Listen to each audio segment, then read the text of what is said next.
4 au verset 16 à 17. Il se rendit à Nazareth où il avait été élevé et selon sa coutume, il entra dans la synagogue le jour du Shabbat.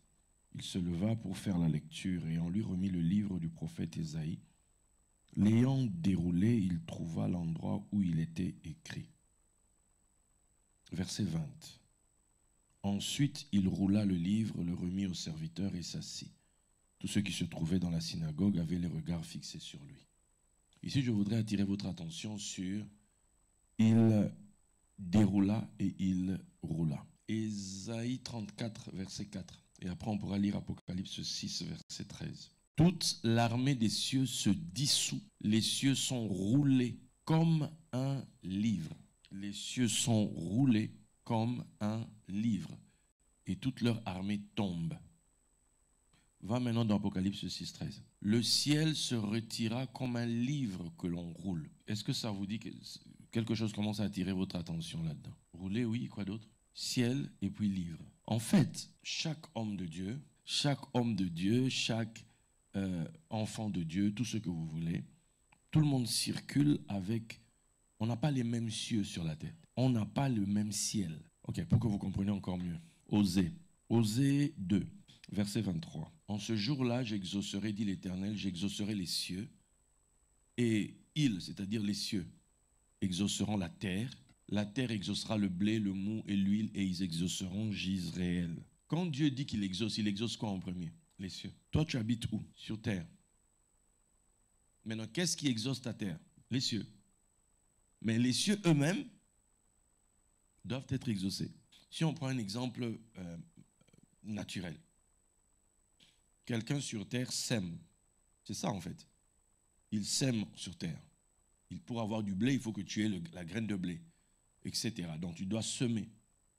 Quand tu as semé, la Bible dit que Dieu répandra la pluie sur la semence que tu as mise en terre.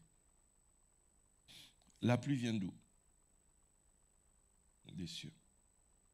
Maintenant, il y a des versets qui vont te dire que l'Éternel ordonne aux nuées de ne pas faire tomber la pluie. Vous comprenez?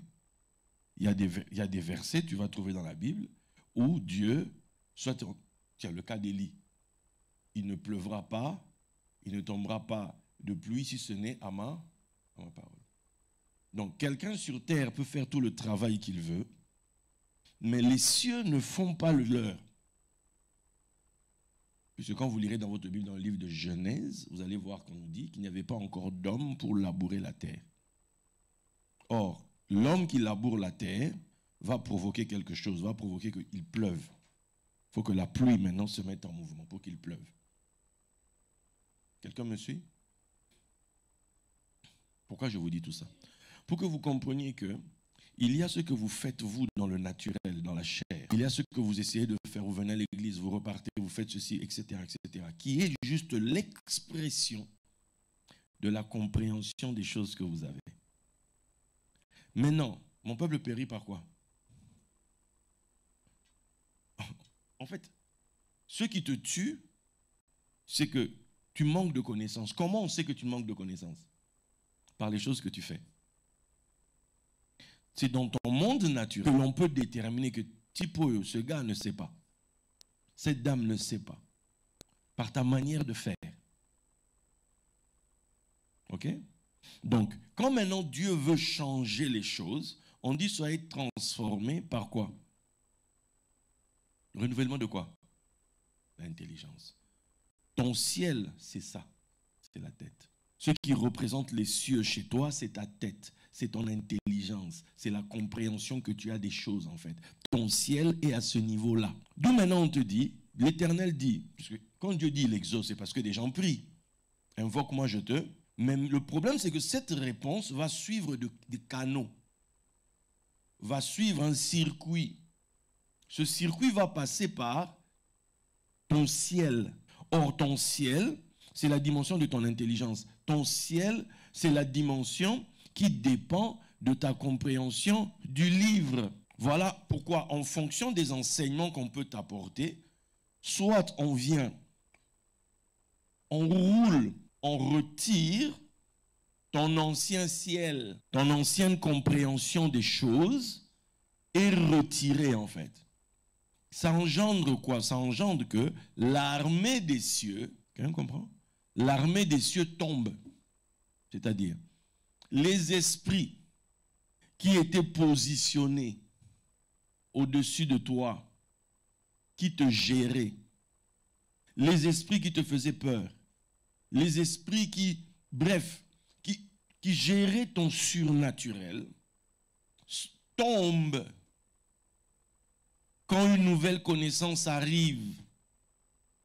Ça change la donne. Ce qui te faisait peur hier, demain ne te fera plus peur. Pourquoi? Parce que désormais, une nouvelle connaissance est entrée en scène. Une nouvelle connaissance est arrivée dans ta vie. Quelqu'un comprend? Donc, Dieu commence toujours dans les cieux. Voilà pourquoi vous voyez quand Jésus ressuscite, il dit, je ne suis pas encore monté. Il faut qu'il monte. Voilà pourquoi, après sa résurrection, on a le moment de l'ascension. Il monte, il va dans les cieux.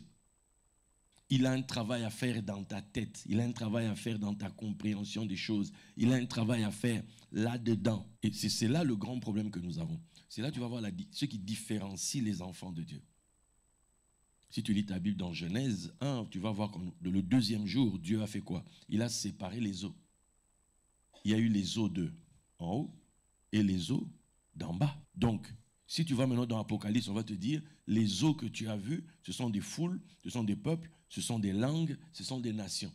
Donc, quelque part, il y a des nations qui vont être élevées et des nations qui vont être abaissées. Il y a des foules de personnes qui vont être élevées, d'autres qui vont être abaissées. Quelle est la différence entre eux?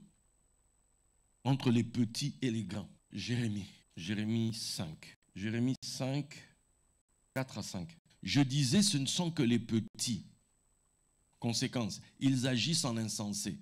Ce qui fait de toi un petit, aux yeux de Dieu, c'est ton manque de connaissance. Habille-toi bien, aie la plus belle voiture, habite dans la belle maison, mais ce qui te détermine, c'est ta connaissance. Pour Dieu, c'est ça en fait. Première chose. D'où quand on enseigne, ne fuis pas. Et quand on enseigne, ça fait mal en fait, parce que ton cerveau souffre. Et, en fait, ton ciel est en train d'être bougé en fait.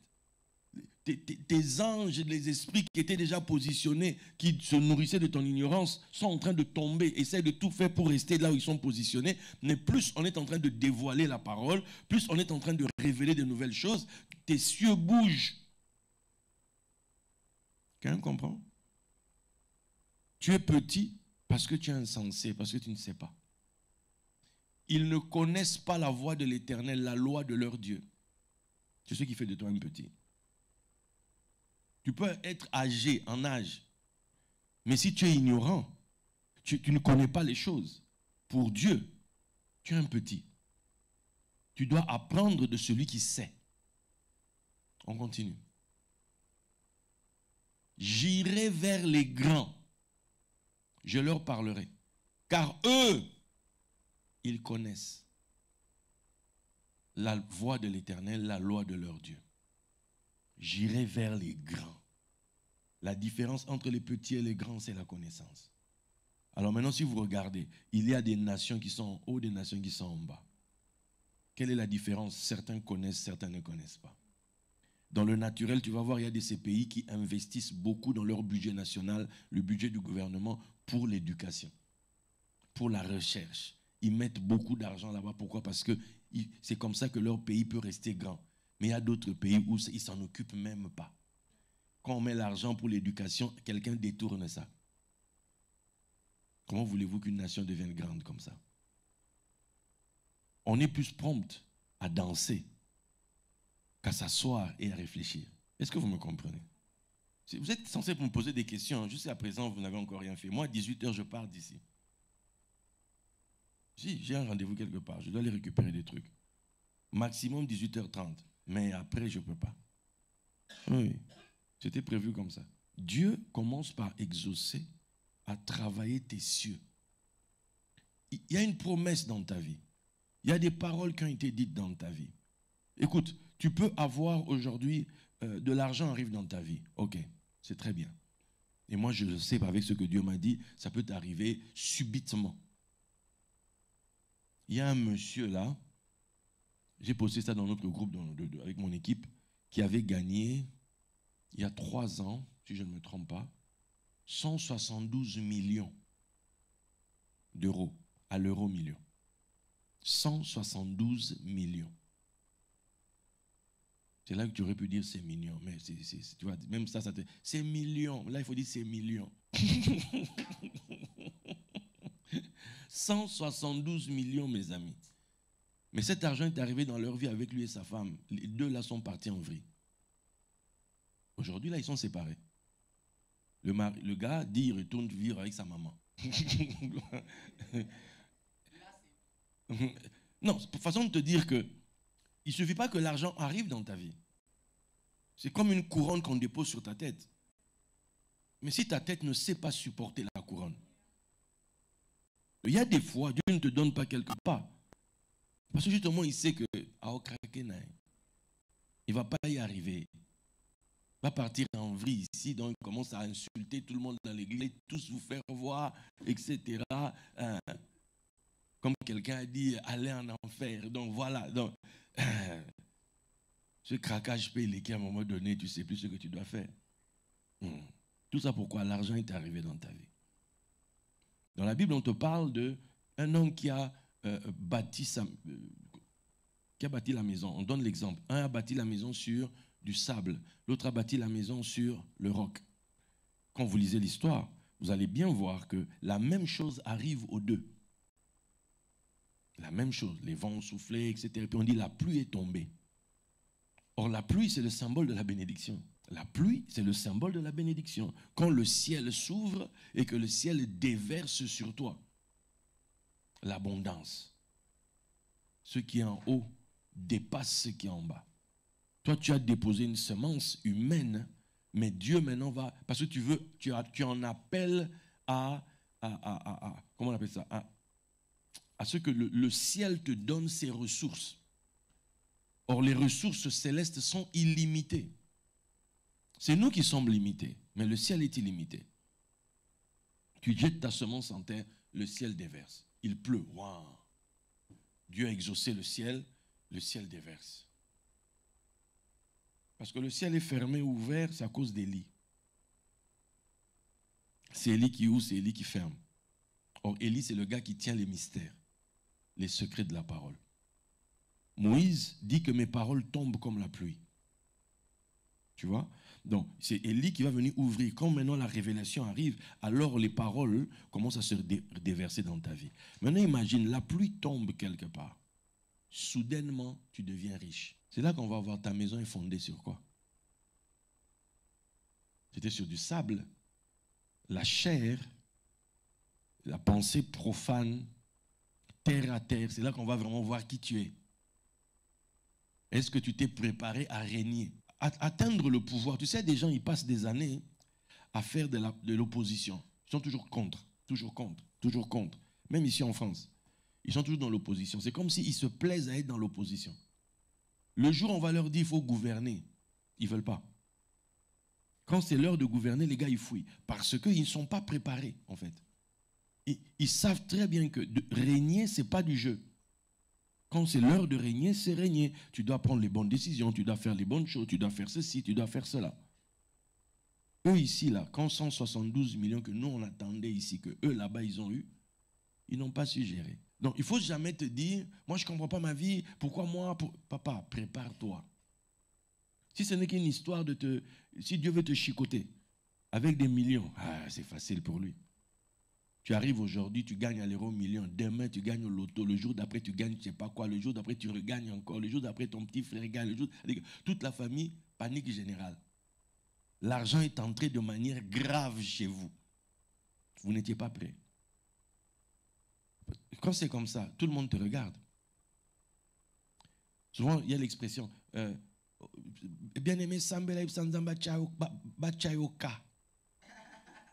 Vous connaissez l'expression, non? On aime trop ça chez nous. Bachangaka, que les gens me regardent. Ah ouais? Les Français disent, pour vivre heureux, vivons cachés. Mais c'est le gars qui n'a rien, qui pense que quand on lui met le cas là, que là ça va. Non. Le jour, est-ce que les banques ici, tu vois que les banques exposent leur richesse? Les vraies choses, on les cache.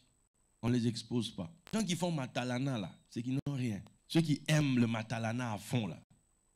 Tu vas le voir à midi, il est assis dans un truc là-bas, assis. Oui, bien. Avec notre très cher ami là, qui passe son temps à nous dire, paie sa poto chance. Donne la chance à l'Europe. Tu regardes le gars, tu dis, regarde. Il se sent, il est quelqu'un en fait en faisant son truc. Mais en fond, tu n'y es pas encore, mon ami. Tu n'y es pas encore. Ça, tu fais du cinéma. Bordure, mon cher, bordure. Il n'a rien fait, le gars. Il n'a rien fait. On l'a borduré méchamment à l'église. C'est pas grave. Si tu m'entends quelque part, que la paix soit sur toi. Shalom à toi, bien-aimé, shalom. Que Dieu te donne vraiment la gloire de la chose. C'est important que chacun de vous comprenne que être grand chez Dieu passe par la connaissance. Et c'est la connaissance des mystères, la connaissance des secrets. Jésus a dit à ses disciples, vous là, vous êtes heureux parce que ce que vous voyez et entendez, des rois et des prophètes ont désiré voir ça. Mais vous, vous y avez accès. C'est ce qui peut faire que quelqu'un qui n'était rien hier, à cause du dépôt que Dieu a mis en lui, ce dépôt est devenu une corne qui lui a ouvert le chemin, qui lui a élargi les voies jusque chez les grands. Pour quelle raison? Il brille, sa connaissance. Joseph était un prisonnier, bibliquement parlant. Qu'est-ce qui a fait la différence? La sagesse et l'intelligence qui étaient en lui. On dit, il n'y a personne qui est comme toi. Mais jusque-là, il était en prison. Ça signifie que jusque-là, il étudiait. Jusque-là, il se nourrissait. Parce qu'il y a un jour où Dieu va te présenter quelque part. Quand David tuait les lions, quand David tuait l'ours, il n'y avait personne. Mais c'était pour lui des entraînements. Le jour où Goliath est sorti de l'autre côté, c'est ce qu'il a sorti dans son CV. Il dit, moi, je tuais des lions, je tuais des ours. Ça va être pareil pour lui là. Toi, tu pourras dire ça par rapport à quoi? Tu pourras dire ça par rapport à quelle est la chose que tu fais sérieusement quand tu es caché, quand les gens ne te voient pas? Il y a ce que vous montrez quand vous venez en public. Vous chantez, vous faites ceci, vous obéissez à ce que votre papa vous demande de faire. Mais quand vous êtes chez vous à la maison, quand vous êtes seul avec vous-même, quelle est la chose que vous développez? Quelle est la chose que vous perfectionnez? C'est cette chose-là que vous perfectionnez quand vous êtes seul. C'est cette chose-là qui va vous élever. C'est cette chose-là qui va vous ouvrir des portes. C'est ça en fait. Pour être grand, la connaissance. Voilà pourquoi Dieu va t'envoyer quelqu'un pour dérouler le livre. En déroulant le livre, il déroule, c'est-à-dire il déploie des nouveaux cieux sur toi, des nouveaux cieux et une nouvelle terre. Ça passe par ta connaissance. Quand Dieu transforme ta mentalité, ça va générer quelque chose, des nouveaux comportements, des nouvelles manières d'être, des nouvelles manières de faire. Tu ne fonctionnes pas comme tout le monde. Tu sais où tu vas. Tu sais que quand je viens dans la maison de Dieu, en fait, je viens me connecter à une offre de grandeur. Je viens me connecter à une offre de royauté. C'est ce qu'on me propose en Christ. Bokonzi. La royauté, c'est ce qui vous est proposé quand vous venez ici. La chose qu'on vous dit là, bien aimé, le royaume des cieux. Toi, dans ta tête, depuis, tu penses que tu vas aller quelque part. Mais bibliquement parlant, dans le code biblique, le royaume des cieux, c'est-à-dire c'est le règne de Dieu qui s'offre aux hommes, que tu dois vivre ici. Maman, ça va? Vous devez comprendre. Ne prenez pas à la légère le fait de venir là. Ne prenez pas à la légère le fait de faire le choix plutôt que d'aller dans un endroit, je ne sais pas, avec des potes ou avec je ne sais pas qui, aller flâner à la part de Dieu ou ailleurs, mais que vous venez passer, que vous venez répondre à une invitation. Ne prenez pas ça à la légère en fait. Ayez toujours dans votre esprit l'objectif. Il y a une offre de grandeur qui est donnée ici. Il y a une offre de grandeur qui est mise à disposition. Maintenant, la grande question, c'est, toi, par rapport à cette offre, comment tu fais? Est-ce que tu prends ça suffisamment au sérieux? Qui me comprend? Dieu exauce les cieux. Il commence à changer ta mentalité. Et ce sont tes cieux-là que Dieu commence à transformer, qui à un moment donné vont transmettre quelque chose dans ta terre. Parce que les cieux, on va dire que c'est le domaine, tu veux bien, de l'intelligence. Quelqu'un a compris? Maïele, l'intelligence. Et puis on a la terre. La terre, c'est le domaine qui obéit à tes émotions. Ça va? Tu as ton côté intellectuel, l'intelligence, et puis tu as le côté émotion. J'aime, j'aime pas, il m'énerve pas. Tu vois, la jalousie, les ceci, tout ça, la joie, tout ça c'est le domaine des émotions. En fait, sur Terre, la plupart des gens réagissent aux émotions. On vit par émotion. D'où même Dieu te demande, Dieu aime celui qui donne avec joie. Il y a des bénédictions qui sont gagnées, pourquoi? Parce que tu as déclenché une émotion dans celui à qui tu as apporté. Par exemple, Isaac il dit quoi? Prépare-moi la nourriture comme j'aime. Comme j'aime. Sinon, tu peux préparer la nourriture. Hein. Sinon, tu sais préparer, tu as l'habitude de préparer, tu fais tes choses. Tu peux même préparer comme toi-même tu aimes. Oh non, le poulet, là, moi, je l'aime le manger pas du tout salé. Moi, j'aime le manger de telle manière. Ça, c'est toi. Mais si tu veux hériter, si tu veux déclencher la bénédiction de quelqu'un, tu dois chercher dans ton esprit, tu dois chercher à comprendre la personne qui est en face. Tu dois chercher à faire les choses comme cette personne aime. Je vous donne une anecdote. Et puis là, je vais m'arrêter pour vous donner et que vous commencez à poser des questions. J'espère que vous en avez déjà. Il y a plusieurs années, on est dans les années 99. 99 par là-bas. Ouais. 99. L'homme de Dieu qui, quelques années plus tard, versera l'huile de prophète sur ma tête, était arrivé à Lyon, le bishop Mian. Et à l'époque, cet homme est arrivé à Lyon, il enseignait la parole, c'était vraiment différent de tout ce qui circulait dans nos églises ici. C'était vraiment un homme qui expliquait la royauté, qui expliquait la prospérité, qui expliquait la profondeur de la parole. C'était juste waouh. Et il enseignait aussi de comment est-ce que tu peux te connecter pour avoir ceci, pour avoir cela. Alors, il était reçu. Tout le monde voulait l'inviter à la maison, en fait. Alors, nous qui l'accompagnions, quand il allait dans des maisons comme ça, en fait, on voyait bien ce que les gens faisaient, donner. Alors, maintenant, moi aussi, je prie, je dis, Seigneur, j'ai envie d'avoir la grâce qu'il y a dans cet homme, comment il prêche, l'assurance qu'il a, tout ça, je veux ça, je veux ça. Mais je connaissais la règle. Alors, je me suis posé, je me suis dit, mais qu'est-ce que je peux lui donner? Et puis, aller vers l'appel du temps plein, commencer à ressentir, bien-aimé, ça va? Tu es en forme? Toi? Oui? Sûr? Ok. J'espère que les visions que tu vois là, ça va nous aider. Donc, maintenant, donc c'était une période un peu, financièrement, c'était un peu, bon.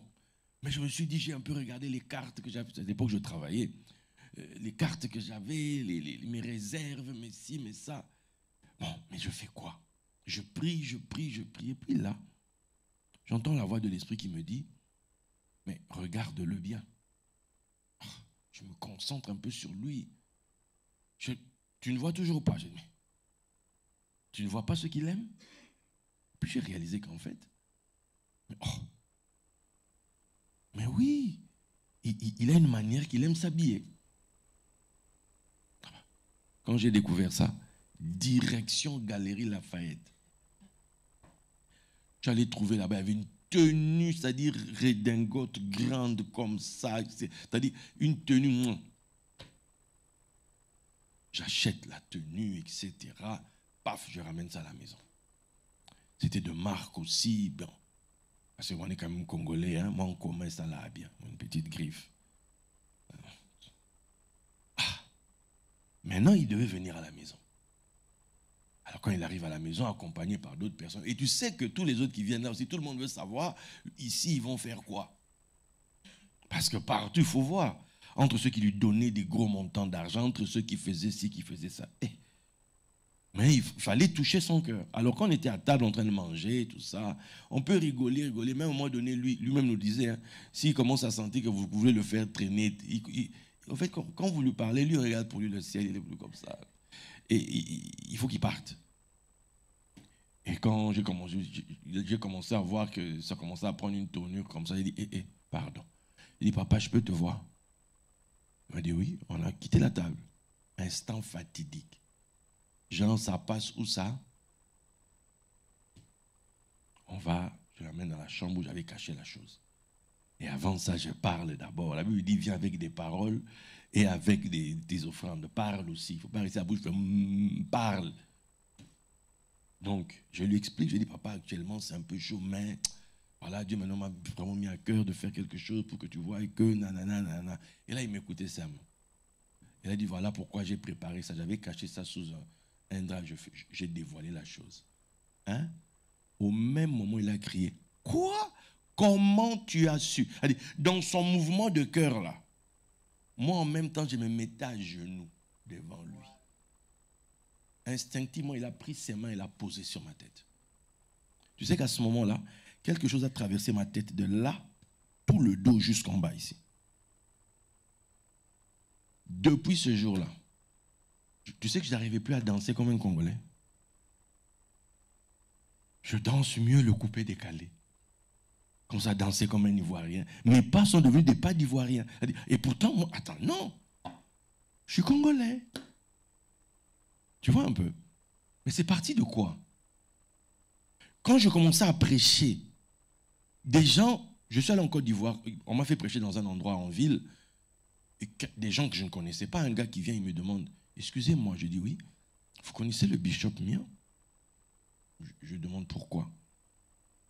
Ben, il dit, si on ferme les yeux et qu'on vous écoute, on a l'impression que c'est lui qui parle. J'ai souri. J'ai dit, je suis son fils. Ah, mais donc voilà. C'est-à-dire, j'ai commencé à vivre des choses. C'est parti de quoi? J'ai touché l'émotion. Sur la terre, les choses répondent d'émotion à émotion. Il y a des guerres parce que quelqu'un s'est énervé ici. Il y a des gens qui se marient parce qu'il y a eu de l'amour. En fait, la terre, c'est des lieux d'expression d'émotions. Et ces émotions sont générées par le ciel, sont nourries par votre ciel. Le type de connaissance que vous avez. Si votre connaissance est basse, vous aurez des émotions basses, terre à terre, qui vont vous amener nulle part. Mais si vous avez de l'intelligence qui vous élève, l'intelligence qui vous grandit, ça va générer des choses différentes au niveau émotionnel. Tu ne vas pas te laisser prendre par n'importe quoi. Tu ne vas pas t'énerver pour n'importe quoi. Tu ne vas pas aller en guerre pour n'importe quoi. Parce que ta connaissance est élevée. Tu ne vas pas, laisser... Quelqu'un va arriver, tu vas déjà comprendre son jeu. La personne est en train de chercher à m'embobiner, m'emporter au niveau de mes émotions et compagnie. Donc je reste calme. Et tu imposes certaines règles pour que les choses avancent. Vous devez savoir ça. Les cieux, c'est votre intelligence. Si vous ne savez, vos cieux ne sont pas élevés, si vos cieux ne sont pas des cieux qui sont distingués, au niveau terrestre, vous allez faire n'importe quoi. N'importe quoi. Dieu exauce les cieux. Et ce sont vos cieux qui exaucent votre terre. La qualité de votre ciel, c'est ce qui va déterminer comment les actions que vous faites sur terre produisent. Je vais vous donner un exemple. Vous êtes prêts à écouter cet exemple? Sûr. Vous dites Amen. Un jour, il y a, on connaît dans l'histoire de la Bible, c'est dans la Bible, hein, Ruth, qui est rentrée avec Naomi. Quand ils étaient partis, du moins quand Naomi était partie avec son mari et leurs enfants, ils étaient riches. Et la tradition dit qu'ils étaient les plus riches de la ville, les plus riches de Bethléem. Mais lorsqu'il y a eu la famine, ils ont refusé de rester pour aider tout le monde. Parce qu'ils se sont dit, tout va finir ici, vaut mieux qu'on parte. C'est pour ça qu'ils sont, ouais, c'est pour ça qu'ils sont partis. C'est pour ça qu'ils sont partis. Donc, et parce qu'ils sont partis, Dieu les a punis en fait. Parce qu'ils étaient là pour sauver leur peuple à l'heure de la détresse. Mais ils ont préféré partir. Ils sont allés tout perdre là-bas.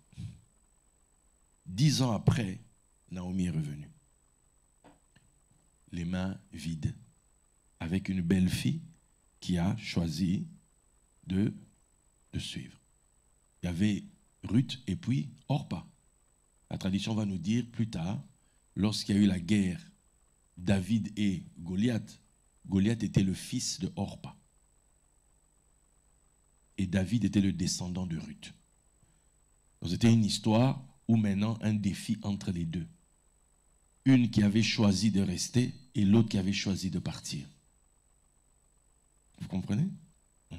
Donc, Ruth revient avec Naomi et elle ne peut pas rester comme ça. Elle ne peut pas non plus laisser sa belle-mère comme ça. Il faut qu'elle aille se chercher, comme on dit. Et elle va tomber, on va appeler ça par le sort, sur le champ de Elimelech. La famille d'Elimelech, le champ de Boz. Elle ne sait pas que c'est de la famille d'Elimelech. Qui va lui donner la clé? C'est Naomi. Mais son attitude là-bas va faire qu'elle va gagner, elle va trouver grâce. Et en rentrant à la maison, écoute ce que Naomi va lui dire. Écoute, qu'on ne te voie plus ailleurs, qu'on ne te voie plus à un autre endroit. Comme lui-même t'a vu, comme tu as trouvé grâce à ses yeux, qu'on n'apprenne pas qu'on t'avait encore vu dans tel autre champ, dans tel autre champ, dans tel autre champ. Reste là. Mange ce qu'on te donnera là, bois l'eau qu'on te donnera là, mais qu'on ne te voie pas ailleurs. Il y a des principes dans la vie qu'il faut savoir respecter quand vous voulez arriver dans des bénédictions. Quand Dieu vous a connecté dans une église, vous avez un chef. Il peut être jeune, mais c'est votre chef. C'est votre leader. Si moi je suis ici assis en train de parler, c'est parce que lui m'a autorisé à venir parler ici. Sinon, je ne viendrai pas parler ici. Vous comprenez? Donc, si vous m'entendez parler, si vous m'entendez dire tout ce que je raconte, c'est parce que lui m'a autorisé à le faire. Donc, vous devez respecter des principes. Si vous êtes de cette maison, restez connecté à votre maison. Même si aujourd'hui, les choses sont genre, ce n'est pas ça le plus important. Le plus important, c'est que, écoute ce que Naomi a dit, qu'on ne te voie pas dans d'autres champs. Reste là. Ruth était là la journée. Elle ramassait ce qu'on pouvait laisser. Elle aidait à travailler, etc. Et elle rentrait à la maison. Tous les jours comme ça, tous les jours comme ça. Rien ne se passait. Et puis un jour, il y avait un rendez-vous, il fallait faire la fête par rapport à la moisson, etc. Et qu'est-ce qui se passe? Il se passe que Ruth maintenant Naomi dit à Ruth, écoute ma fille, je vais maintenant assurer ton bonheur. Elle y allait tout le temps.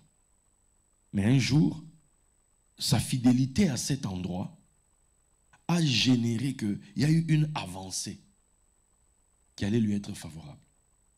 Aujourd'hui, Boz va descendre là-bas. Or, la tradition dit que quand eux ils sont revenus, Boz venait de perdre sa femme. Boz était veuf. Vous comprenez? Et là, maintenant, elle lui dit, écoute, je veux assurer ton bonheur. Il va descendre aujourd'hui là-bas avec tes gens pour manger et boire. Toi, fais-toi belle. Fais-toi belle et cache-toi. Regarde l'endroit où lui, il va dormir. Ne te fais pas voir avant qu'il n'ait mangé et bu. Et regarde où il va dormir et là-bas va vers lui. Imagine un truc comme ça, qu'une maman vient te parler comme ça, tu vas dire quoi? Parlez.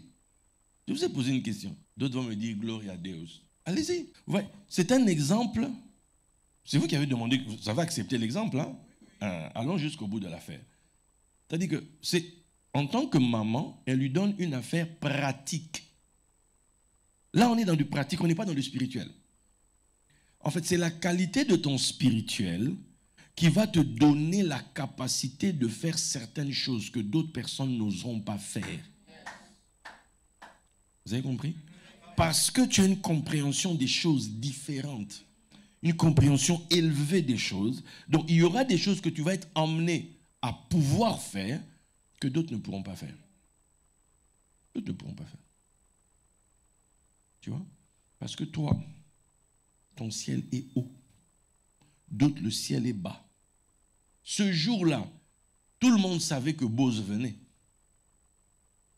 Pourquoi d'autres femmes n'ont pas pensé comme ça? Mais Ruth a dit, la maman a dit, je vais assurer ton bonheur aujourd'hui. C'est-à-dire, aujourd'hui, tu vas entrer dans la maison de Bose. Aujourd'hui, toutes les richesses de Bose là, vont passer chez toi. Aujourd'hui. Il va être dormir là-bas. En fait, il y a même des choses qu'on ne fait pas en public. Il y a des choses qu'on ne va pas faire quand le gars attend qu'il ait mangé et bu. Ça, il n'y a qu'une maman qui peut te dire ça. Une vieille mère qui a fait la vie, qui a une expérience de vie. Attends, pas maintenant. Oui, attends, bouge pas trop, attends ici. Maintenant, vas-y. Elle est arrivée à l'endroit.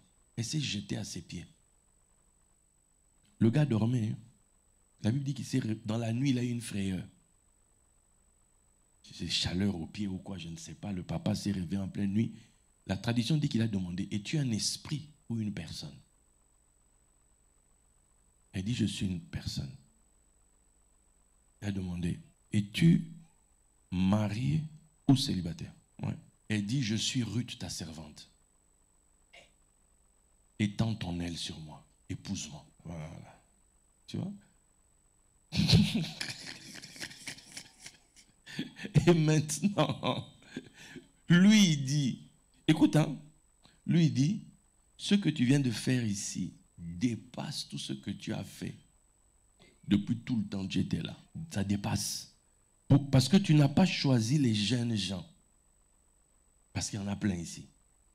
Donc, en fait, tout le temps ils étaient là, le vieux aussi peut-être l'avait déjà vu. Ou bien le vieux avait des rapports de comment la dame se comportait dans l'endroit. Tantôt elle vient ici, tantôt elle va là-bas, tantôt elle va... Toi, on connaît ton histoire en fait. Depuis que tu es arrivé à l'église, la personne n'est pas stable. Tantôt, elle était avec tel frère, et puis après non. Ou bien le frère était avec telle soeur. Après, il a changé. Non, je vais fiancer. Après, non, l'autre. Et puis, finalement, tu es où? On ne sait pas. On ne sait pas où tu es. Sois calme. Pourquoi je suis arrivé là-bas, je ne sais même pas, mais Seigneur. Sois calme, sois posé. Quelqu'un me comprend? Sois posé. Ruth était posée. Quand elle s'est lâchée, dit objectif, on sait c'est qui. Ça, et puis elle a fait ça de manière ni vue ni connue. Même le vieux lui-même, il dit que personne ne sache qu'une femme est entrée ici aujourd'hui.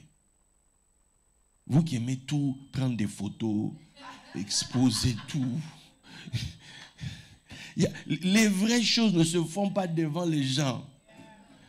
Les choses qui bâtissent des vies, ça se fait. Les gars, on dit quoi, pain. À l'écart. Pas besoin de crier ou quoi. C'est pas tout qu'on vient faire en direct. Bien aimé, j'ai des choses à vous dire. Tapote d'abord, j'ai des choses, j'ai des nouvelles. Ça va nous rapporter quoi? Ça va nous donner quoi? On n'en a pas besoin, sincèrement. Imagine, toi, tu aurais appris l'histoire de Ruth. Petit mot à côté à on a boutou. Il y a une fille qui est entrée ici. Oh, derrière le vieux Bose. Nina Bose, Bose t'a fait quoi? Bose t'a fait quoi? Juste l'envie de venir parler en public, qu'on te voie dire des choses. Mais tout ce que tu racontes là, ça construit quoi dans ta propre vie à toi? Vouloir détruire la vie de quelqu'un d'autre, ça te construit quoi dans ta vie?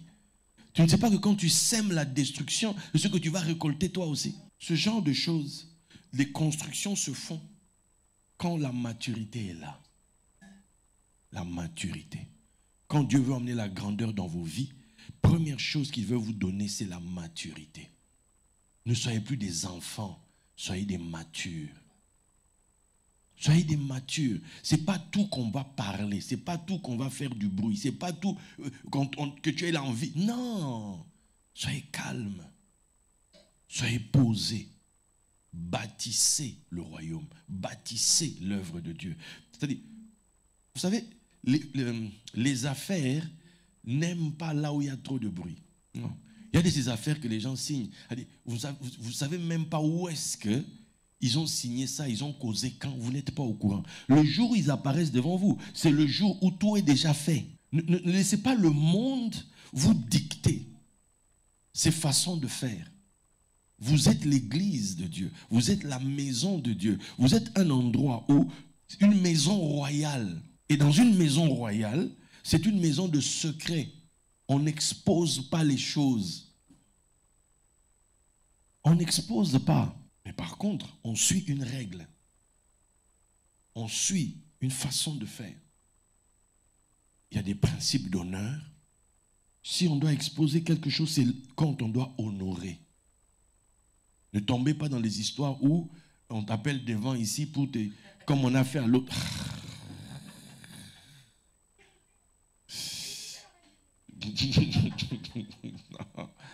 Ne tombez pas dans ça en fait. Tombez pas dans ça. Ça c'est pas... non, c'est... Non, c'est... Non. Là, dans la maison de Dieu, on ne déshonore pas. Quand tu as étudié à l'école de la Torah, on va t'apprendre ceci. C'est pas possible. Quand tu étudies, tu vas découvrir ceci. Lorsque Tamar a eu ses enfants-là, elle est tombée enceinte d'abord, et on est venu dire à Judas que ta belle-fille est enceinte. Judas l'a fait convoquer, parce que Judas dirigeait le tribunal. Il a fait convoquer, et elle, au moment où on va la chercher, parce que normalement, d'après la loi, elle devait se faire lapider.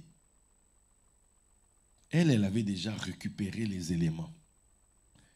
Elle a seulement dit aux gens, apportez au chef du tribunal ces choses, dites-lui que ça appartient au père de l'enfant.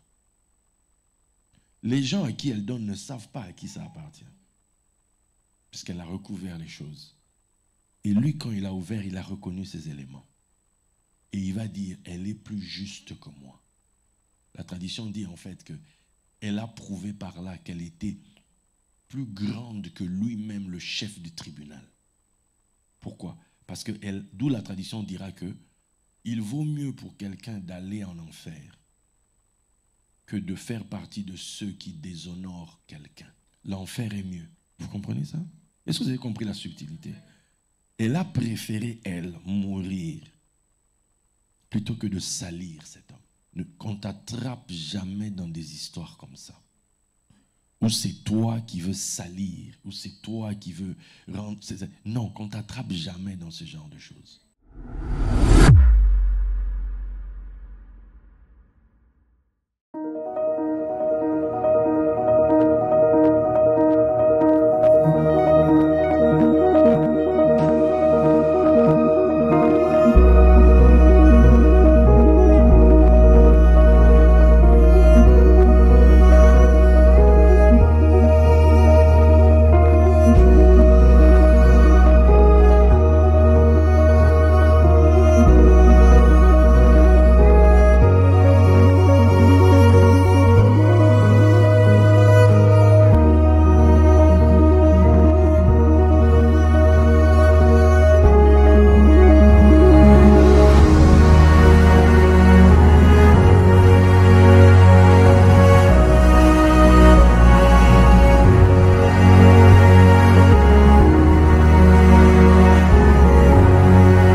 après avoir fait son grand exploit avec l'arche, un exploit de foi d'abord, c'est-à-dire qu'il a commencé à bâtir ça alors qu'il n'y avait même pas une idée de pluie. Parce que d'après la tradition, quand Dieu avait maudit Adam, en fait, il avait maudit la terre, il ne pleuvait pas. D'après la tradition, il ne pleuvait pas jusqu'au temps...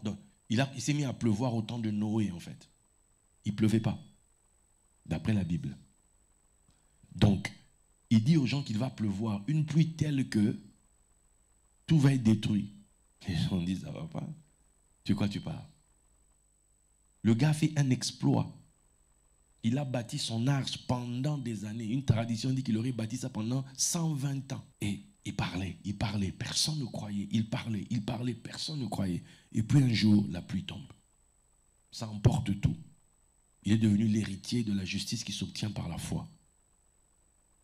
Et après tout ça, monsieur doit enjoy un peu la vie quand même. Passer une année avec des animaux, etc. Attends, sincèrement. Le gars, quand il est sorti de là, un peu de détente quand même. Il s'est mis dans, il a planté sa vigne, etc. Il a fait son vin. Et puis dans sa chambre à coucher là-bas, dans sa tente, le gars est en train de boire tranquillou avec madame, je suppose, ou avec, il y avait encore d'autres personnes dedans, d'après ce que la tradition dit. Et, vous connaissez l'histoire, il s'est dénudé. Il s'est déshabillé. Quand il s'est déshabillé, il était en public. Les gens du dehors étaient obligés de savoir. Ceux qui ont été maudits dans cette histoire, les gens ont été maudits pourquoi? Ils ont rendu public. Ceux qui ne l'étaient pas.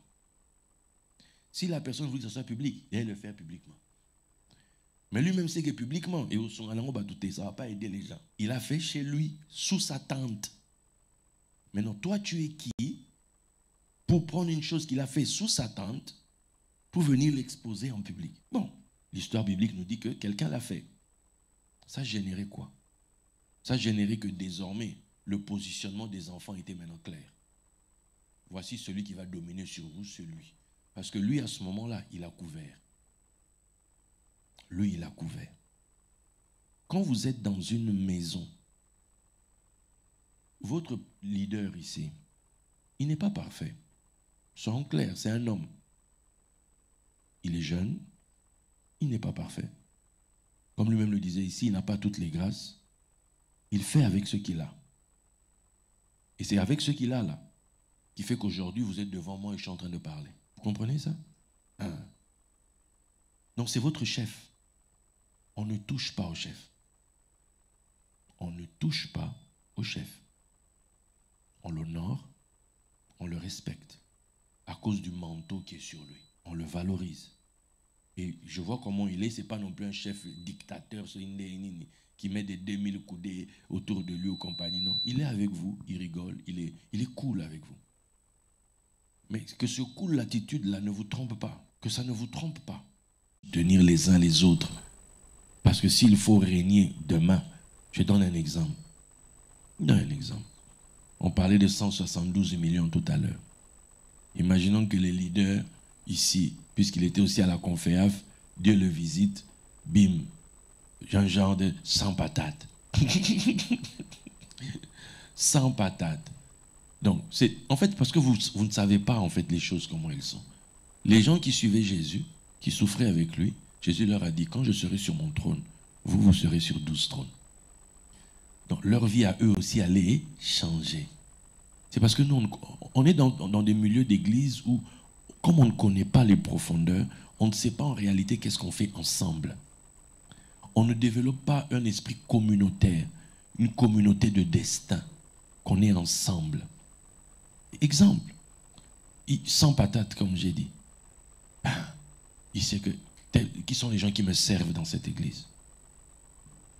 Tiens, je vais vous demander un exemple. Qui sont sa ceinture? Est-ce que je peux voir sa ceinture? Si tu te considères sa ceinture, lève-toi là où tu es. Toi, tu viens d'arriver, tu es déjà ceinture.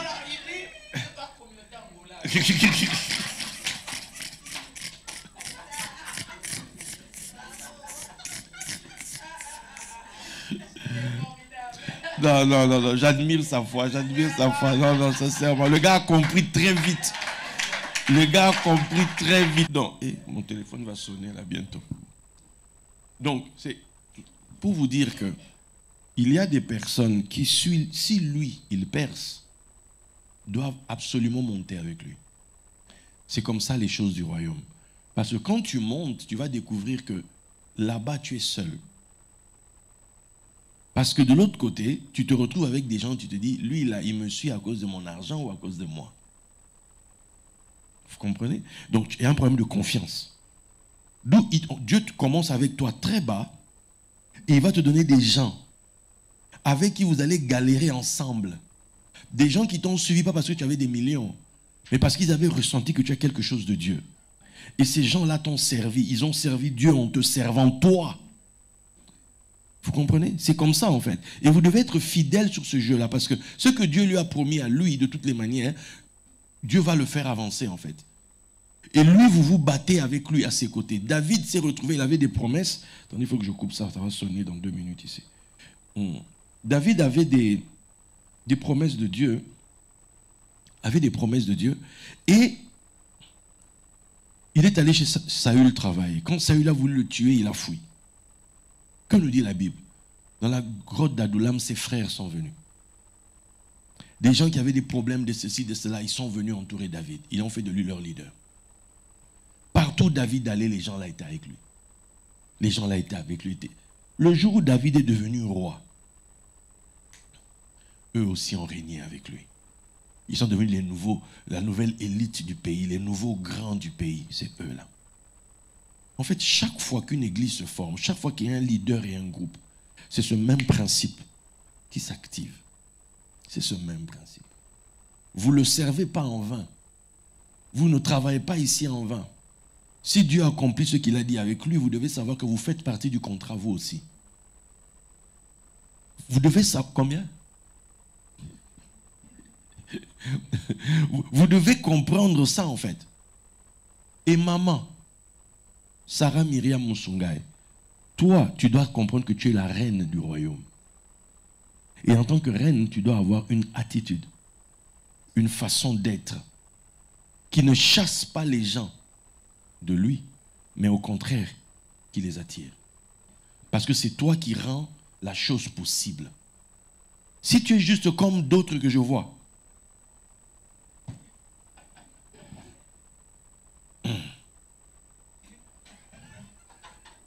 tu entends ce que je suis en train de te dire? Donc, tu comprends ce que je suis en train de te dire? C'est hyper important ce que je te dis. Pour aller loin, tu dois avoir un cœur large. Parce que dans le ministère, disons-le, la plupart des fois, les personnes qui soutiennent l'œuvre, majoritairement, c'est des femmes. Majoritairement. Mais si toi, tu es en mode, tous les matins, tu arranges tes ongles pour pouvoir... Le travail ne va pas avancer. Mais si toi, tu accueilles, si toi-même tu gères, si toi-même tu facilites les choses, le travail va aller très loin et très vite. Parce que l'œuvre, c'est souvent les femmes. Jésus qui le soutenait, c'était des femmes. Tu comprends? C'est très, très, très important que tu sois comme ça. Donc, et toi-même, tu dois aussi savoir qui sont les vrais gens. Oh, Anaté, l'autre là, l'autre là. En fait, il faut trouver, comme dit mon épouse, elle dit toujours, il faut connaître les gens qui font avancer. Les gens qui vont être utiles au royaume, à la mission. Qui est utile et qui ne l'est pas. Tu vois? Telle personne, non, elle, quand elle est là, le boulot avance. L'autre là-bas, non, elle fait bien son travail. L'autre là-bas, c'est-à-dire, toi, tu gères la maison, en fait. La maison existe parce que tu es là. C'est ce que symbolise la femme. La femme, c'est la maison. Tu vois? Et il faut gérer ça. Et tous ceux qui travaillent autour, vous devez savoir qu'on fait tous partie de la même équipe. On ne se marche pas dessus, on ne s'écrase pas. Non, au contraire, on motive tout le monde à être au taquet, à faire son taf le mieux possible. Parce que vous avez besoin les uns des autres. Vous comprenez ça? Vous avez besoin les uns des autres. Quand quand un fait bien son taf, allez valoriser, allez lui dire super ce que tu fais et tout. Le jour où vous devez recevoir les gens, vous êtes tous debout parce que vous êtes prêts à recevoir du monde.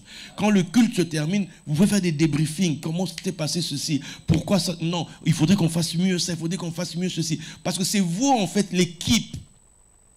Lui a la vision. Moïse a eu la vision de bâtir, mais ce n'est pas lui qui a bâti. C'est des gens qui ont bâti.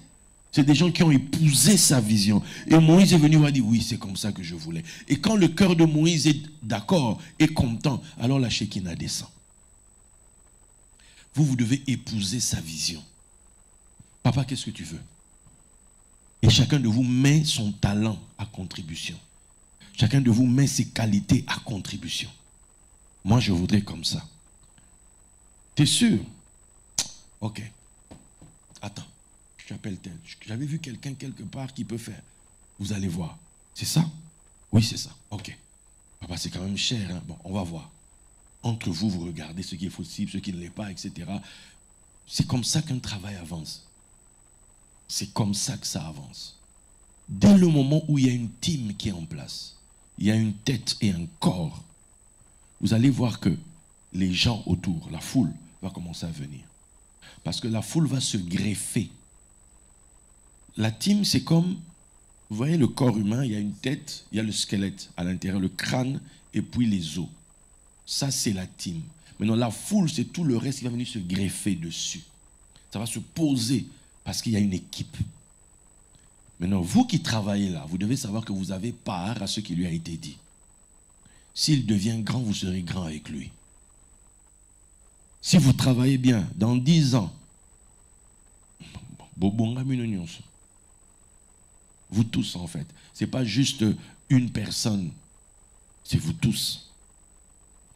C'est pour ça que c'est important de faire comme Pierre. Nous qui avons tout quitté, nous qui t'avons suivi, qu'est-ce qui est prévu pour nous? Ce n'est pas tout le monde qui vient dans des réunions comme ça. Ce n'est pas tout le monde qui se met au travail. Il y a d'autres qui ne viennent que dimanche et puis ils repartent chez eux. Mais vous, partout où il va, on vous voit. Il va à Paris, vous êtes là. Vous revenez en Allemagne, vous êtes là-bas. Vous êtes là. Vous êtes son équipe, en fait. Et vous, vous aurez quoi? Maintenant, est-ce que maintenant, vous aussi, vous avez pris votre vision pour la rattacher à la sienne? C'est-à-dire, votre avenir, votre vie, est-ce que vous la voyez sous son regard, là où lui regarde? Moïse a regardé dans une direction. Dieu lui a montré la terre. Voici la terre en question. Toi aussi, tu dois regarder dans Moïse pour voir la terre en question. Et aller la conquérir. Quelqu'un m'a compris? Vous m'avez compris? Je compte sur vous. Je vous porte dans mon cœur, vraiment, hein, vraiment. Je vous porte dans mon cœur et je veux vous voir réussir. Les choses que moi j'ai appris avec le temps. Il faut que vous les connaissiez dès maintenant, en fait. Vous avez passé le cap le plus difficile, celui des 3 ans. Vous existez encore. Vous êtes là. Ok. Maintenant, mettez-vous en ordre de marche. Que tout le monde se positionne pour avancer. C'est très important. Chacun a un rôle à jouer. Quand d'autres personnes arrivent qui veulent aussi entrer, si vous voyez que la personne a des qualités, Saül, dès qu'il voyait que quelqu'un était vaillant, il le mettait dans l'armée. Il le prenait avec lui. Si quelqu'un, vous voyez que quelqu'un est bon dans son truc, intégrez la personne dans votre team.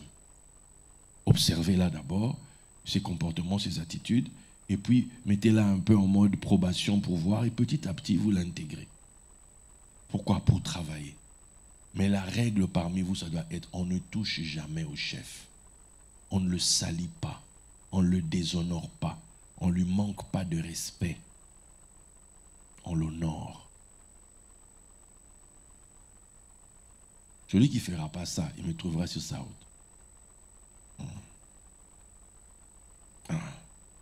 Moi, ce n'est même pas l'embellie de pierre. Moi, c'est la foudre, mon ami. Il ne faut pas jouer avec ça. Il ne faut pas jouer avec ça. Prenez ces choses vraiment au sérieux. Dieu veut faire quelque chose avec vous. Il veut vraiment faire quelque chose avec vous. Croyez en ce que vous faites. Ne vous regardez pas juste comme ça. Ça, c'est une illusion. C'est une illusion tout ça. Ça peut changer comme ça du jour au lendemain. Mais tout dépend de votre mentalité. Est-ce que vous êtes prêt à passer de l'autre côté? Est-ce que vous êtes prêt à gérer une grande structure? Est-ce que vous êtes prêt? Parce que arriver dans une grande structure, ça va imposer plein de choses. Dans la ville, on va vous regarder. Les journaux viendront vous faire des interviews. On va vouloir savoir pourquoi, comment, etc. Mais est-ce que vous saurez gérer ça? Maman, ça. Vous saurez gérer ça? Être grand. On va vous regarder. Il ne faudrait pas qu'on va venir te filmer chez toi à la maison. D'ailleurs, nous, dans notre église là-bas, les gens vraiment...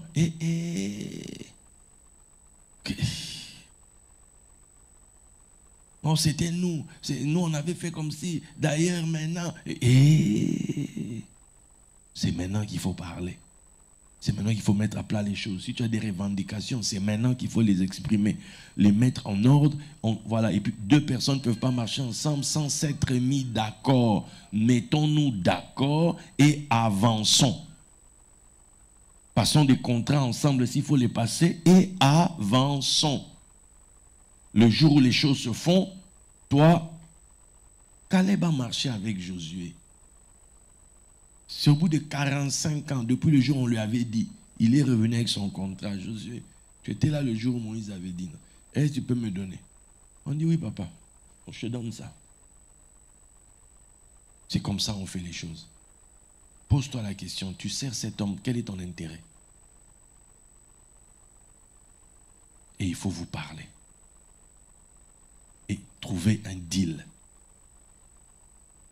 Vous avez compris? C'est biblique, hein, ce que je vous dis là. C'est pas seulement, non, on est dans le ciel. Pierre a posé des questions claires. C'est comment? Et le leader parle. Caleb a entendu ce que Moïse a dit. Et il est venu voir Josué. Amen. Voilà, mes amis. Moi, j'ai terminé. Vous n'avez pas posé de questions, c'est pas mal.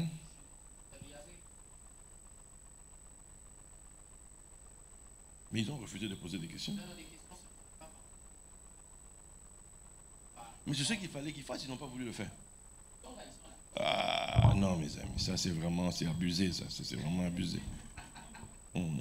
C'est abusé.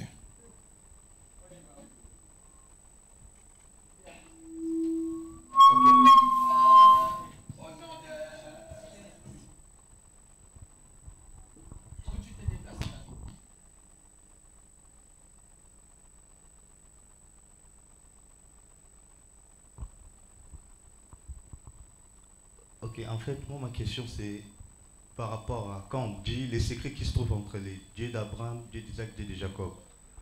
Pourquoi on n'a pas dit David, Dieu de David? Parce que la dernière fois, vous avez dit que David, c'est l'enfant chéri de la Torah. Mais pourquoi on n'a pas dit Dieu de David? Et en voyant les parcours de David, pourquoi pas on pouvait dire les dieux de David?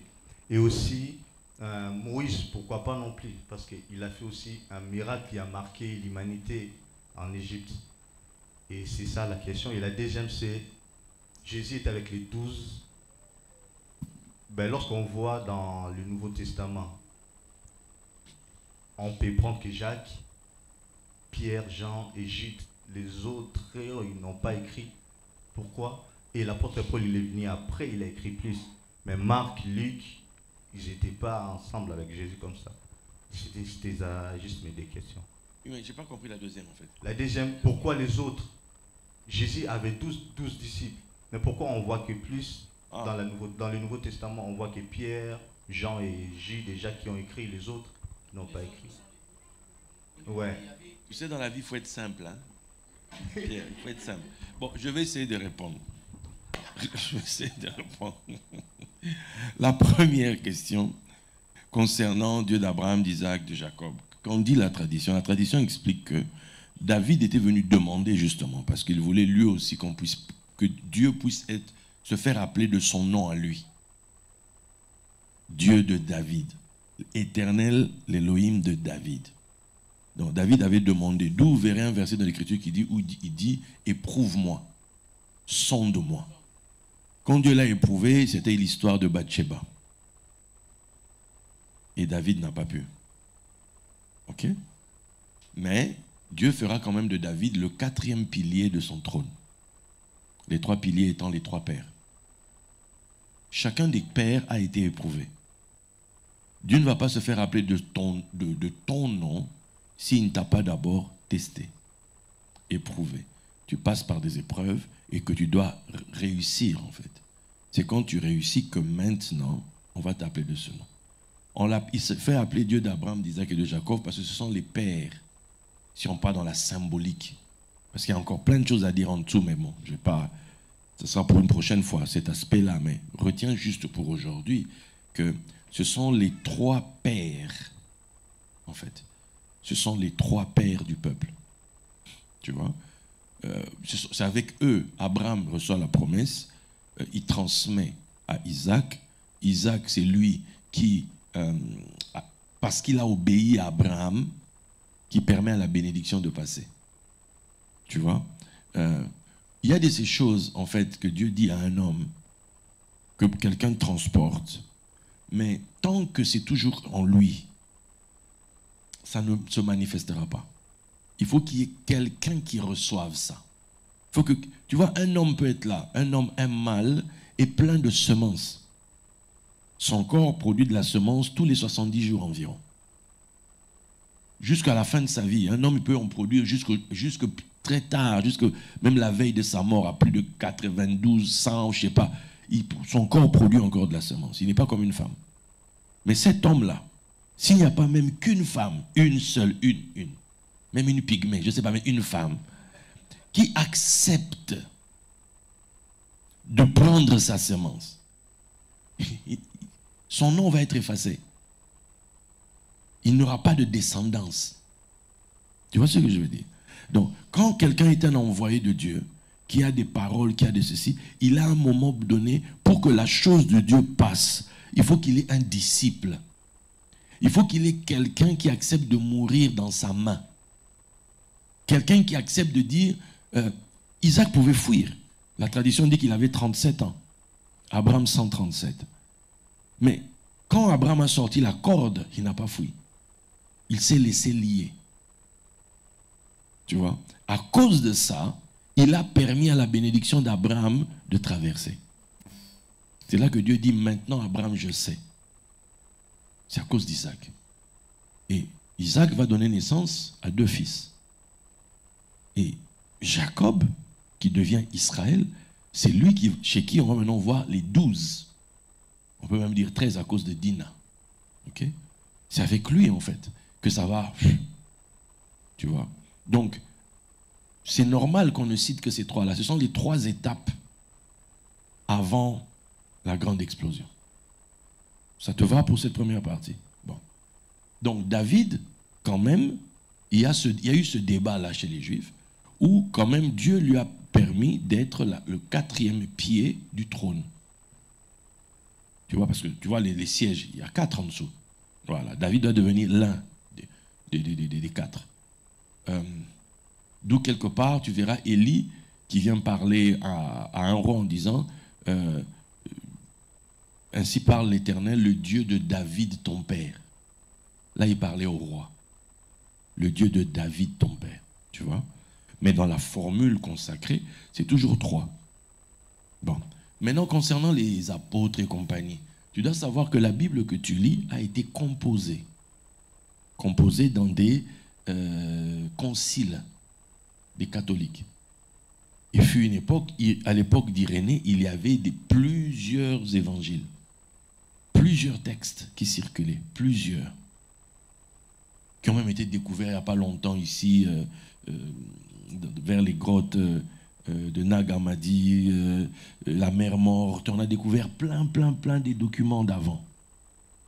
Évangile même de Marie de Magdala et l'évangile de Marie de Magdala. Il y a l'évangile de Thomas, il y a l'évangile de Philippe, il y a l'évangile... Donc il y en a plein en fait, qui sont devenus, que l'Église de l'époque a jugé être des livres apocryphes, qu'on n'a pas retenus dans le canon.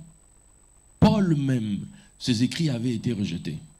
Maintenant il faut savoir que tous les écrits ne sont pas de la main de Paul. Ils sont réputés être les écrits de Paul, mais ils ne sont pas réputés tous, non. Il n'y en a que 7 où, du point de vue scientifique, on dit que oui, cela, c'est Paul. Mais après, il y a les deutéropauliniens, il y a les trito, je ne sais pas, pauliniens, c'est-à-dire il y a 3 générations. Celle de Paul 7, une autre génération ici qu'on dit que ce sont ses disciples, mais qui ont pris le nom de Paul, et puis un autre encore où on dit, par exemple, Colossiens. Colossiens, ce n'est pas Paul.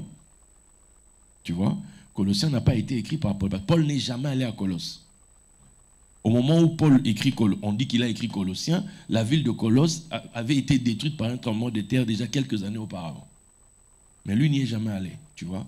Donc, ça là, pour cette question-là, ce sont en réalité des dispositions humaines.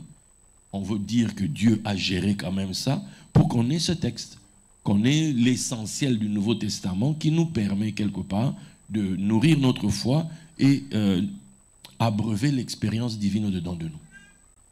C'est bon? Voilà. Oui, maman. C'est une question que beaucoup de personnes n'en parlent pas, en fait. Maman, pose seulement, pose. Vous ne l'avez pas aussi dit. Oui. C'est sur le pardon. Oui. Je veux juste savoir. Il y a beaucoup de personnes qui nous font tellement mal.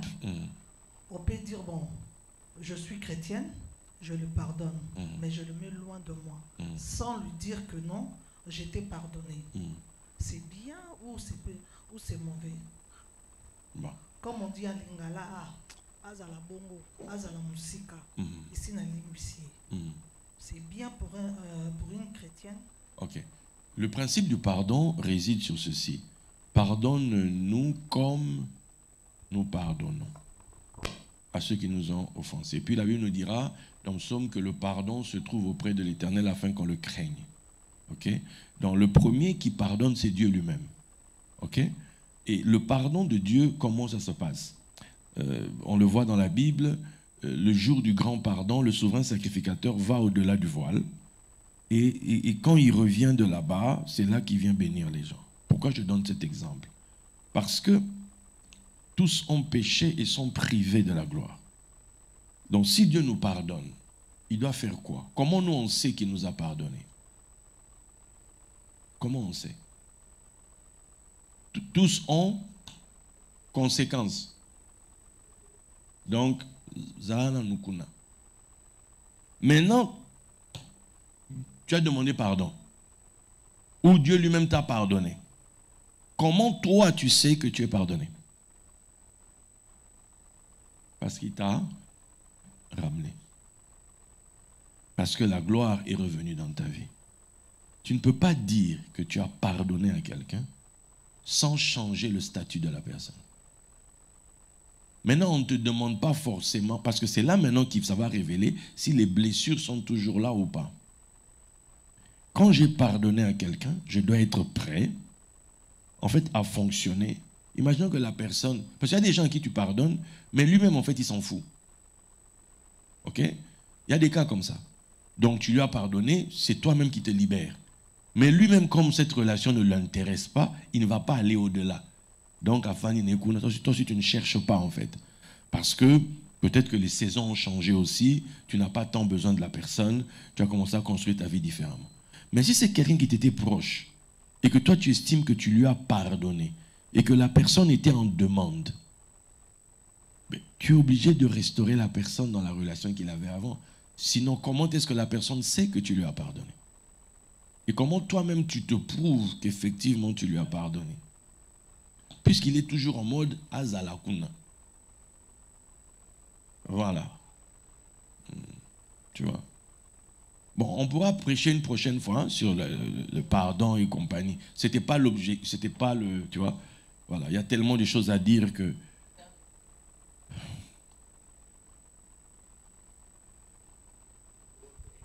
On t'a 20%. Ils ont ma tata. Oui. Papa, moi, ma question, c'est... Là, on est sur la chambre haute. Oui. On est dans les 60 jours de chambre haute. Moi, je voulais savoir comment une chrétienne peut se comporter dans le moment de prière de chambre haute. Parce que quand on dit chambre haute, c'est un grand thème qu'on est en train de passer pendant 60 jours. Il faut qu'on chasse quand même comment on va marcher sur ce thème des chambres hautes. Comment des disciples ils ont marché pendant ces périodes des chambres hautes. C'était ma question.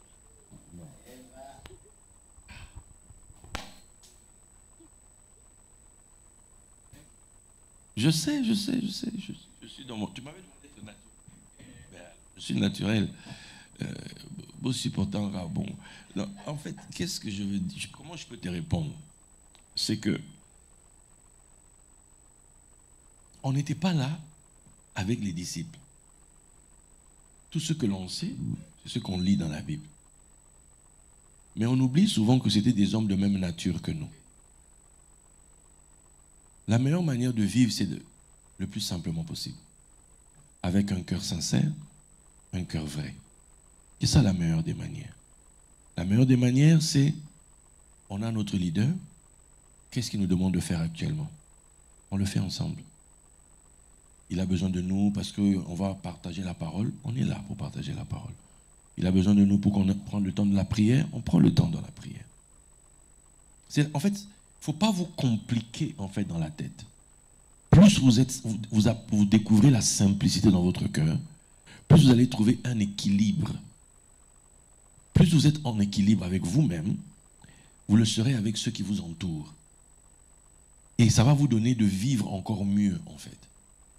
Chaque programme, il faut toujours demander à celui qui vous l'a donné. Quelle est la vision que Dieu a mis dans son cœur? Quelle est la pensée qui l'anime quand il vous emmène dans un programme comme celui-là? Quel est le but qu'il poursuit en fait? Il va vers quoi? Moi, par exemple, quand on me demande de venir prêcher ici pendant tout le programme, je sais que c'est une traversée spirituelle. Pour moi, en tout cas, je le vis comme ça. Je sais que je dois aller avec jusqu'au bout. Et chaque jour que je prêchais ici, je rentrais à la maison, j'étais en mode, j'ai fait un travail, j'ai tapé quelque chose, ou bien j'ai creusé, et je dois arriver à la fin de ça. Je dois arriver demain, quand vous allez maintenant me dire, voilà papa, on a terminé, tout ça, tout si l'année proprement, dans une zéla, nakei. Et là, je vais me poser, dire, Seigneur, voilà, tu as voulu que j'aille là-bas. Je devais être à Abidjan normalement, où je devais aussi faire un programme d'une semaine. Mais Dieu n'a pas permis que j'aille à Abidjan, et le programme s'est fait ici. Donc, il y a une raison à cela. Tu vois? Donc, je me focalise, en fait, dans ma tête. Je suis en train de faire quelque chose. Je ne me laisse pas distraire. Parce que ce n'est pas juste faire 60 jours pour 60 jours. En fait, on cherche quoi? On poursuit quoi? On fait chambre haute, oui, mais c'est quoi l'objectif? Parce que chambre haute, demain on va changer de nom, on va appeler profondeur, l'autre on va mettre encore un autre nom. C'est quoi l'objectif en fait? C'est ça que vous devez avoir dans l'esprit. Et c'est ça que vous vous focalisez. Chaque jour, nous sommes en train on avance vers quelque chose. Et pendant qu'on le fait, on est attentif à ce qui se dit ici et surtout aussi à ce qui se passe en esprit. C'est important. Et les nombres ont une symbolique. 60, ça a une symbolique. Tu vois? 60, ça a une symbolique. Bibliquement, 60, c'est lié à la production des fruits. 60. Tu vois? Un arbre devient... On peut manger ses fruits au bout de 60 mois. Vous comprenez? Donc, il ne faut pas juste faire l'Ingigar à 60 jours. Non. On a 60 parce que 60 est connecté à quelque chose. Et on veut activer cette chose-là en nous, en fait.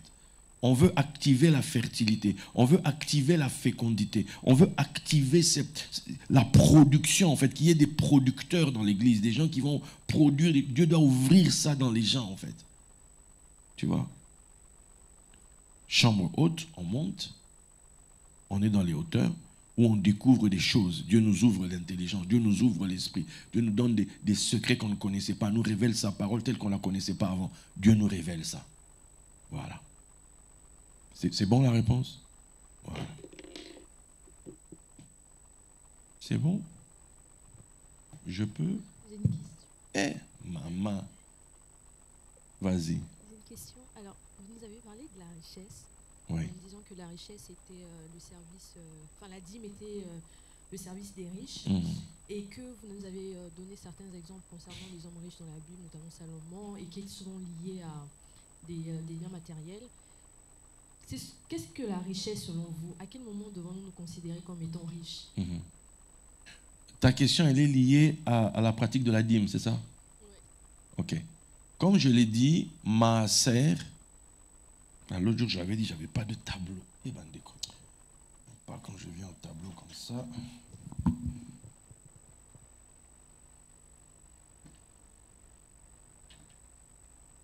Ok. Ici, là, c'est pas un A en hébreu, hein, c'est un Aïn. Et ici, c'est lié à richesse.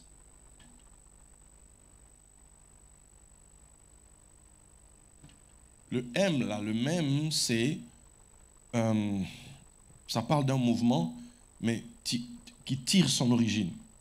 Genre, je viens de. Ok? Pas je vais à. Aller à, ça aurait été le lamed, le L. Mais le M, c'est que je viens de. Donc, ce que je fais provient de. Donc, la dîme, c'est ce qui provient de la richesse. C'est bon? Bon. Maintenant, d'où vous allez voir dans la Bible, les personnes qui sont devenues riches et qui n'ont pas donné leur dîme ont eu des problèmes. Je vais donner des exemples. La fois où j'en ai parlé. On a parlé d'Abraham. Isaac, quand il est devenu riche, cet homme devint riche, allait s'enrichissant, il devint fort riche. On n'a vu nulle part où il a donné sa dîme. Et il s'est passé quoi? On l'a chassé de l'endroit où il était. Et plus tard, il va aller rechercher le Dieu d'Abraham. Et il va même faire une offrande à un moment donné. Et là, on verra que les gens qu'il avait chassés vont revenir vers lui. Et puis on a le cas de Jacob, qui avait dit que je donnerais la dîme et qui ne l'a pas faite. Et Dina a été violée. Et Dieu lui a dit, retourne à l'endroit où tu avais fait le vœu. Ok? Voilà. Donc, ce sont des principes. D'où maintenant dans la Bible, on nous dira, celui qui est fidèle dans les petites choses, le sera dans les grandes. Attends, quand tu gagnes, le SMIC est à combien?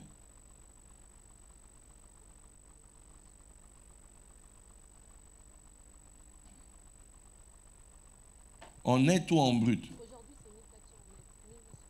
Ok. Maman, tu n'es pas riche avec ça.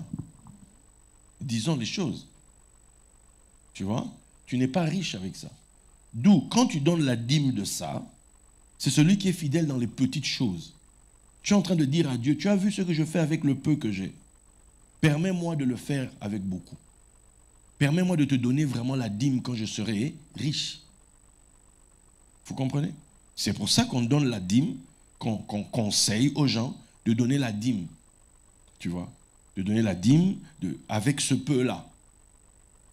Parce que si vous ne comprenez... Tu vois, la plupart des gens pensent que j'ai donné ma dîme à l'église. Ce que tu as donné là, ce n'est pas encore la dîme. Ça, c'est que tu veux montrer à Dieu, rends-moi capable, je suis fidèle dans les petites choses, Seigneur. Je te montre ce que j'ai envie de faire. J'ai envie, moi aussi, de te donner la dîme, Seigneur.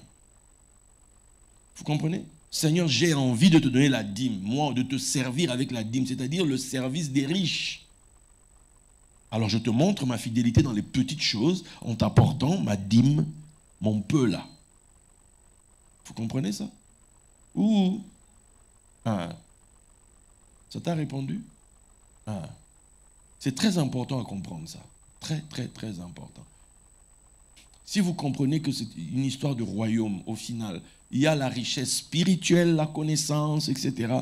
Mais il y a un moment donné où cette connaissance doit produire ses cornes. Pour que ça soit respecté, que ça soit entendu, il faut qu'on puisse te voir matériellement assis.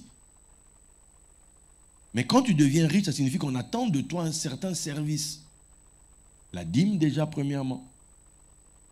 Et puis après, les offrandes, les dons, la charité, etc. En fait, quand l'argent arrive, il y a une façon de travailler avec devant Dieu. Et les sages d'Israël disent que quand tu deviens riche, en réalité, on ne va pas te demander, t'obliger à donner au-delà de 20%.